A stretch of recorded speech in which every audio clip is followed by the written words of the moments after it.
Bismillahirrahmanirrahim. Assalamualaikum warahmatullahi wabarakatuh. Perkenalkan, nama saya Raja Gustiman dari Siregar dengan NIM 0301222051. Saya berkuliah di Universitas Islam Negeri Sumatera Utara, Fakultas Ilmu Tarbiyah dan Keguruan, Program Studi Pendidikan Agama Islam. Jadi, adapun tujuan dibuatnya video ini ialah untuk memenuhi tugas mata kuliah praktikum ibadah yang diampu oleh Bapak Dr. Hasan Matsum sebagai dosen pengampu mata kuliah praktikum ibadah. Jadi di dalam video ini nantinya saya akan membuat contoh khutbah Jumat yang nantinya mudah-mudahan dengan adanya contoh ini dapat bermanfaat bagi kita semua. Amin ya rabbal alamin. Innal hamdalillah nahmaduhu wa nasta'inuhu wa nastaghfiruh wa na'udzu billahi min syururi anfusina wa min sayyiati a'malina may yahdihillahu fala mudhillalah wa may yudlilhu fala hadiyalah. Asyhadu an la ilaha illallah wahdahu la syarikalah wa asyhadu anna sayyidana Muhammadan abduhu wa rasuluh la nabiyya ba'da. Amma ba'du fa ya ibadallah usikum wa iyaya bitaqwallah wa ta'atihi la'allakum tuflihun. Qala Allah ta'ala fil Qur'anil Karim wa huwa asdaqul qailin. A'udzu billahi minasy syaithanir rajim. Bismillahirrahmanirrahim. Ya ayyuhalladzina amanu taqullaha haqqa tuqatih wa la tamutunna illa wa antum muslimun. Wa qala Rasulullah sallallahu alaihi wasallam fi riwayatil hadits, ittaqillaha haitsu ma kunta wa atbi'is sayyi'atal hasanata tamhuha wa khaliqin nasa bi khuluqin hasanin. Shadaqallahul aliyyul azim wa shadaqa rasuluhun nabiyul karim. Wa nahnu ala dzalika minasyahidin wasyakirin walhamdulillahi rabbil alamin. Ma'asyiral muslimin, sidang jemaah Jumat rahimakumullah. Bersyukur kita kepada Allah Subhanahu wa taala, mengucapkan alhamdulillahi rabbil alamin, yang mana Allah telah memberikan kepada kita begitu banyak nikmat. Allah memberikan kepada kita nikmat terbesar yang Allah turunkan ke dunia ini, yakninya nikmat iman dan Islam. Masih banyak lagi nikmat yang telah diberikan oleh Allah kepada kita, baik itu nikmat kita bernafas, melihat, menghirup dan lain sebagainya. Dari sekian banyak nikmat yang diberikan oleh Allah Subhanahu wa taala kepada kita, apa yang Allah perintahkan kepada kita? Allah Subhanahu wa taala memerintahkan kepada kita untuk mensyukuri atas segala nikmat-nikmat Allah. Washkuruli wala takfurun, bersyukurlah kamu sekalian dan jangan sekali-kali kamu kufur. Allah Subhanahu wa taala juga berfirman di dalam ayatnya yang lain, Bismillahirrahmanirrahim, la in syakartum la azidannakum wa la in kafartum inna adzabi lasyadid. Jikalau kamu mensyukuri nikmatku, kata Allah, niscaya akan aku tambah. Dan jikalau engkau kufur terhadap nikmatku, kata Allah, sesungguhnya azabku sangatlah pedih. Maka dari itu, wahai kaum muslimin yang dirahmati oleh Allah Subhanahu wa taala, marilah kita senantiasa mensyukuri nikmat Allah, bersyukur dengan ucapan melafazkan alhamdulillahi rabbil alamin, bersyukur dengan perbuatan yaitu menggunakan segala nikmat yang diberikan oleh Allah kepada kita untuk beribadah kepada Allah Subhanahu wa taala. Di samping itu, selawat bersampulkan salam, janganlah pernah kita merasa bosan untuk selalu menyampaikan kehadirat junjungan alam, yakninya Nabi besar kita Nabi Muhammad sallallahu alaihi wasallam. Rasulullah sallallahu alaihi wasallam pernah bersabda di dalam sebuah hadisnya, Al-Jum'atu sayyidil ayyam fa aktsarus salata fiha. Hari Jumat merupakan penghulu dari segala hari, maka perbanyaklah salawat pada hari itu. Mudah-mudahan kita semua nantinya mendapatkan syafaat Rasulullah di hari kiamat kelak. Amin amin ya rabbal alamin. Kaum muslimin yang dirahmati oleh Allah Subhanahu wa taala, melalui mimbar yang mulia ini, khatib mengajak kepada kita semua untuk senantiasa bertakwa kepada Allah Subhanahu wa taala. Takwa dalam arti kata imtisalu awamirillah wajtanibun nawahi sirran aw alaniyah. Menjunjung tinggi segala perintah Allah dan menjauhi segala apa yang dilarang oleh Allah Subhanahu wa taala, baik secara sembunyi-sembunyi maupun secara terang-terangan. Kaum muslimin dirahmati oleh Allah Subhanahu wa taala. Adapun tema khutbah kita pada siang hari yang berbahagia ini yakninya 6 nasihat Imam Al-Ghazali. Suatu ketika Imam Al-Ghazali duduk bersama murid-muridnya di dalam suatu majelis ilmu, yang dimana ketika itu Imam Al-Ghazali bertanya kepada murid-muridnya tentang 6 hal. Hal yang pertama yang ditanyakan oleh Imam Al-Ghazali kepada murid-muridnya ialah, Imam Al-Ghazali mengatakan kepada murid-muridnya, wahai murid-muridku, apakah sesuatu yang paling dekat dengan diri kita di dunia ini? Kemudian murid-muridnya menjawab, wahai guru kami, yang paling dekat di dunia ini dengan kita ialah orang tua kita, guru-guru kita, dan sahabat-sahabat teman-teman kita. Lalu Imam Al-Ghazali menjawab, benar wahai murid-muridku, tetapi ada sesuatu yang lebih dekat dengan diri kita, yakninya kematian. Kematian merupakan sesuatu yang paling dekat dengan diri kita, yang mana semua makhluk yang bernyawa pasti menghadapi yang namanya kematian. Allah Subhanahu wa taala berfirman di dalam Al-Qur'an, Bismillahirrahmanirrahim, kullu nafsin dha'iqatul maut. Setiap yang bernyawa pasti akan merasakan yang namanya kematian.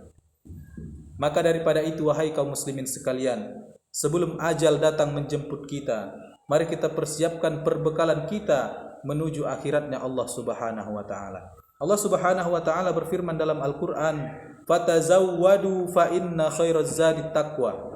Maka berbekallah kamu sekalian, maka sebaik-baik bekal adalah ketakwaan.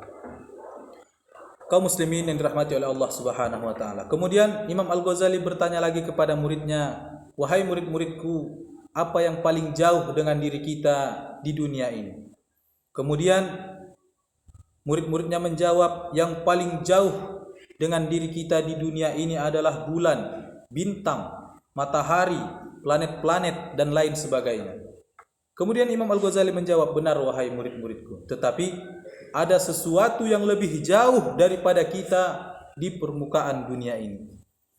Apa itu, kata murid-muridnya? Imam Al-Ghazali menjawab, yang paling jauh dari diri kita adalah masa lalu. Kaum muslimin dirahmati oleh Allah Subhanahu wa taala. Masa lalu merupakan sesuatu yang paling jauh dari diri kita. Karena kenapa? Karena setiap dari masa-masa yang telah kita lalui, sedetik pun tidak akan bisa kita ulang kembali. Maka daripada itu, dari nasihat ini kita mengambil pelajaran bahwasanya setiap masa-masa lalu yang telah kita lalui, kita jadikan pelajaran. Jikalau masa lalu kita jelek, jikalau masa lalu kita buruk, kita perbaiki supaya nantinya kita tidak menyesal di kemudian hari. Kaum muslimin rahimakumullah. Kemudian Imam Al-Ghazali bertanya kepada muridnya yang ketiga, yaitu, wahai murid-muridku, apakah yang paling besar yang ada di dunia ini? Kemudian murid-muridnya menjawab, yang paling besar di dunia ini adalah gajah, yang paling besar di dunia ini adalah matahari, yang paling besar di dunia ini adalah benda-benda besar lainnya. Kemudian Imam Al-Ghazali berkata, benar wahai murid-muridku, tetapi ada sesuatu yang lebih besar daripada itu semua di dunia ini. Lantas muridnya berkata, apa itu wahai guru kami? Yang paling besar di permukaan dunia ini adalah hawa nafsu. Hawa nafsu dapat membuat seseorang menjadi hancur. Hawa nafsu dapat membuat seorang pemimpin menjadi pemimpin yang tidak adil. Hawa nafsu dapat menjadikan seseorang lebih hina daripada hewan, lebih hina daripada binatang. Maka daripada itu, wahai kaum muslimin sekalian, marilah kita mengontrol hawa nafsu dengan cara yang Rasulullah ajarkan, yaitu dengan banyak berpuasa sunnah maupun puasa wajib. Kemudian Imam Al-Ghazali bertanya selanjutnya kepada murid-muridnya, wahai murid-muridku, apakah sesuatu yang paling berat yang ada di dunia ini? Lantas murid-muridnya menjawab, yang paling berat di dunia ini adalah batu besar, yang paling berat adalah besi, dan lain sebagainya. Lalu Imam Al-Ghazali mengatakan, ya, semua itu benar, tetapi ada yang lebih berat daripada itu yang Allah turunkan di dunia ini. Lantas apa itu? Tanya murid-muridnya. Lalu Imam Al-Ghazali menjawab, yang paling besar di permukaan dunia ini adalah amanah. Yang dimana amanah ini seringkali disalahgunakan oleh orang-orang yang sudah diberikan tanggung jawab dan diberikan amanah. Rasulullah mengatakan di dalam hadisnya yang artinya apabila diserahkan suatu urusan kepada yang bukan ahlinya, maka tunggulah waktu kehancuran. Yang dimana nantinya ketika amanah sudah tidak lagi diemban dengan baik, maka tunggulah kiamat akan tiba. Kaum muslimin yang dirahmati oleh Allah Subhanahu wa taala. Maka daripada itu, marilah kita menjaga amanah yang telah diberikan kepada kita. Baik itu diberikan oleh seseorang, diberikan oleh Allah kepada kita, kita jaga amanah itu dengan baik. Kaum muslimin rahimakumullah, kemudian lanjut pertanyaan yang selanjutnya, yaitu apakah yang paling tajam yang ada di permukaan dunia ini? Kemudian murid-muridnya menjawab, yang paling tajam adalah pisau, yang paling tajam adalah silet dan lain sebagainya. Lalu Imam Al-Ghazali mengatakan, benar wahai murid, tetapi ada sesuatu yang lebih tajam daripada pisau, ada sesuatu yang lebih tajam daripada silet. Apa itu? Kata murid-murid Imam Al-Ghazali. Lalu Imam Al-Ghazali mengatakan, yang paling tajam yang ada di dunia ini adalah lidah. Kaum muslimin rahimakumullah, lisan kita merupakan sesuatu yang sangat tajam, yang paling tajam yang ada di dunia ini, melebihi tajamnya silet. Terluka karena silet, terluka karena pisau masih bisa diobati. Namun apabila telah terluka oleh lisan, kemana obat hendak dicari. Maka dari itu wahai kaum muslimin sekalian, marilah sama-sama kita menjaga lisan kita, menjaga lidah kita, supaya tidak menyakiti hati orang lain. Kaum muslimin rahimakumullah, yang terakhir pertanyaan Imam Al-Ghazali kepada murid-muridnya adalah, apa sesuatu yang paling ringan yang ada di dunia ini? Lalu murid-muridnya menjawab, yang paling ringan adalah kapas, yang paling ringan adalah debu dan lain sebagainya. Lalu Imam Al-Ghazali mengatakan, benar wahai muridku, tetapi ada sesuatu yang lebih ringan di dunia ini, yaitu meninggalkan sholat. Kaum muslimin yang dirahmati oleh Allah Subhanahu wa taala, perintah sholat merupakan perintah yang dijemput langsung oleh Rasulullah pada malam Isra dan Mi'raj. Tetapi apa? Tetapi sholat yang diperintahkan oleh Allah kepada manusia, yang hanya 5 waktu saja, namun manusia sangat mudah untuk meninggalkannya. Bahkan mereka tidak menyesal ketika mereka meninggalkan sholat. Na'udzubillah. Kaum muslimin rahimakumullah, sholat merupakan pondasinya agama Islam. Rasulullah SAW mengatakan, as-salatu imaduddin, faman aqamaha faqad aqamad din, wa man tarakaha faqad hadamad din. Salat merupakan tiangnya agama. Apabila engkau mengerjakan salat, maka engkau telah mendirikan pondasi agamamu. Dan apabila engkau meninggalkan salat, maka engkau telah meruntuhkan pondasi agamamu. Kaum muslimin yang dirahmati oleh Allah Subhanahu wa taala, maka dapat kita simpulkan pelajarannya bahwa nasihat-nasihat Imam Al-Ghazali ini marilah selalu kita ingat di dalam kehidupan kita sehari-hari. Mungkin demikianlah yang dapat khatib sampaikan, lebih dan kurang khatib mohon maaf. Mudah-mudahan menjadi iktibar bagi kita semua, terutama bagi diri khatib pribadi. Alhamdulillah, alhamdulillahi bil atiyah, wassalatu wassalamu ala khairil bariyah, wa ala alihi wa sahbihi dzawin nufusiz zakiyah. Allahumma salli ala Sayyidina Muhammad wa ala ali Sayyidina Muhammad. Qala Allah Ta'ala fi kitabihil karim, a'udzu billahi minasyaitonir rajim, bismillahirrahmanirrahim. Ya ayyuhalladzina amanu taqullaha haqqa tuqatih wa la tamutunna illa wa antum muslimun. Barakallahu li wa lakum fil Qur'anil Karim, wa nafa'ani wa iyyakum bima fihi minal ayati wa dzikril hakim, wa taqabbala minni wa minkum tilawatahu innahu huwas samiul alim. Allahumma salli wa sallim wa zid wa tafaddal wa barik li jalalika wa kamalika ala ibadik wa ashrafil ibadik سيد العرب والعجام وإمام الطيبة والحرام سيدنا ومولانا محمد وعلى آله وصحبه الكرام ورضي الله تبارك وتعالى عن كل صحابة رسول الله أجمعين. الحمد لله وكفى والصلاة والسلام على حبيب المصطفى وعلى آله وصحبه أهل التقى والوفاء. أشهد أن لا إله إلا الله وحده لا شريك له وأشهد أن سيدنا محمدا عبده ورسوله لا نبي بعده. أما بعد فيا عباد الله أوصيكم وإياي بتقوى الله وطاعته لعلكم تفلحون. قال الله تعالى في القرآن الكريم وهو أصدق القائلين: أعوذ بالله من الشيطان الرجيم بسم الله الرحمن الرحيم.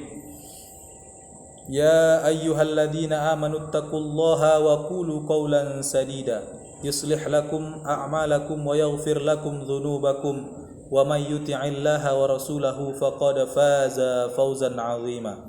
إن الله وملائكته يصلون على النبي يا أيها الذين آمنوا صلوا عليه وسلموا تسليما. اللهم صل على سيدنا محمد وعلى آل سيدنا محمد كما صليت على سيدنا إبراهيم وعلى آل سيدنا إبراهيم وبارك على سيدنا محمد وعلى آل سيدنا محمد كما باركت على سيدنا إبراهيم وعلى آل سيدنا إبراهيم في العالمين إنك حميد مجيد. اللهم اغفر للمسلمين والمسلمات والمؤمنين والمؤمنات الأحياء منهم والأموات برحمتك يا أرحم الراحمين. اللهم انصر إخواننا المجاهدين اللهم انصر إخواننا المجاهدين في فلسطين. اللهم انصر إخواننا المجاهدين في كل مكان. ربنا آتنا في الدنيا حسنة وفي الآخرة حسنة وقنا عذاب النار. عباد الله إن الله يأمركم بالعدل والإحسان وإيتاء ذي القربى وينهى عن الفحشاء والمنكر والبغي يعظكم لعلكم تذكرون ولذكر الله أكبر. Oke teman-teman, terima kasih telah menyaksikan video saya. Mudah-mudahan bisa dijadikan pelajaran, mudah-mudahan bermanfaat bagi kita semua, terutama bagi diri saya pribadi. Terima kasih telah menonton dan sampai jumpa di video-video berikutnya. Terima kasih. Assalamualaikum warahmatullahi wabarakatuh.